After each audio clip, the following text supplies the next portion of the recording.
Good morning. My name is Linda Achondo, and I am going to do my digital presentation. Just let me share my screen. And here we go.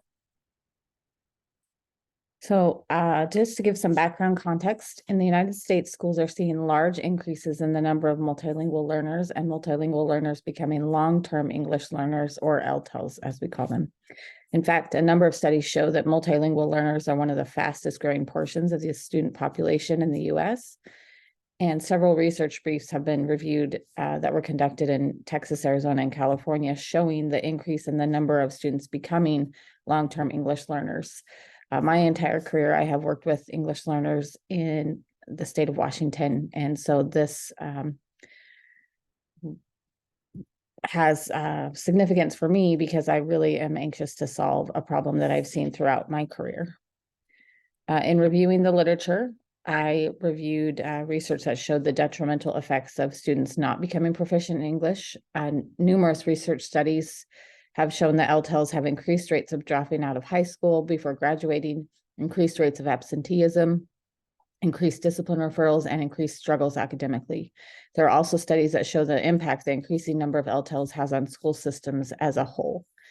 I also looked at identified factors that contribute to students becoming long-term English learners, such as program model, gender, socioeconomic status, retention, behavior issues, and absenteeism. There's a dearth of research on both of these areas in particular.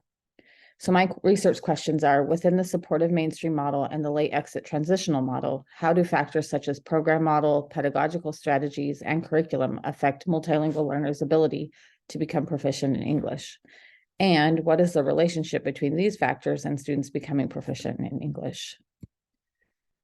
So I chose to use a quantitative method with a correlational study because my research study is aimed at determining the relationship between the program model, pedagogical strategies, and curriculum and students becoming proficient in English. I would like to ascertain which connections, if any, there are to students becoming proficient in English within 6 years and these identified factors or variables. And the 6 years is important because that's the point at which students are identified as long-term English learners. So my goal is to choose 4 secondary schools in the state of Washington, 2 using the supportive mainstream model and 2 using the late exit transitional model. I would like to choose schools that have similar demographic makeup so that that isn't another factor to take into consideration, and similar size. I plan on studying those schools of similar size, demographic makeup, and type of state language assessment. 2 of the 4 schools would be using one program model and the other 2 would be using the second program model. Staff at these schools will be given a questionnaire to complete with the following variables: program model, curriculum, pedagogical strategies.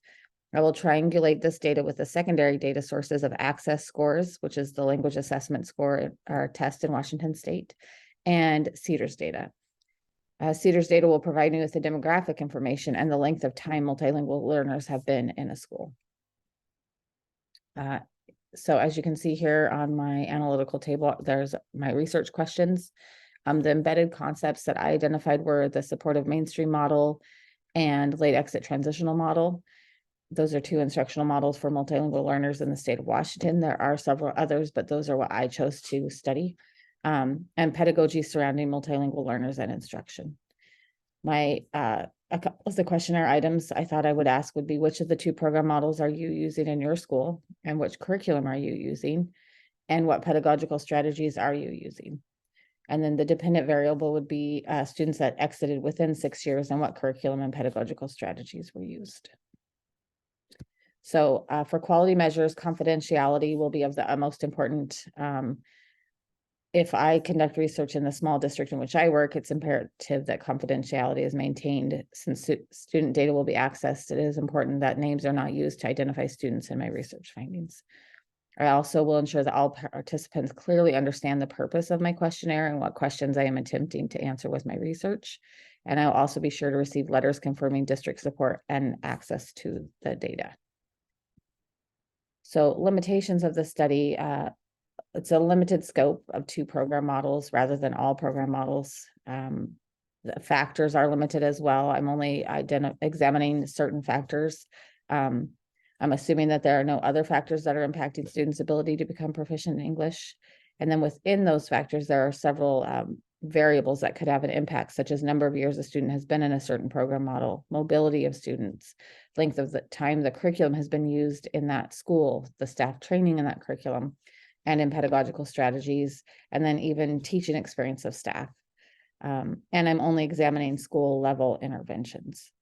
So again, as I mentioned at the beginning, the significance of this study is that I would like the research study to identify the relationship between factors, and that schools and districts can use that information to modify their system so that multilingual learners become proficient before their 6th year in an American school and do not become long-term English learners, because we know how detrimental that is to them.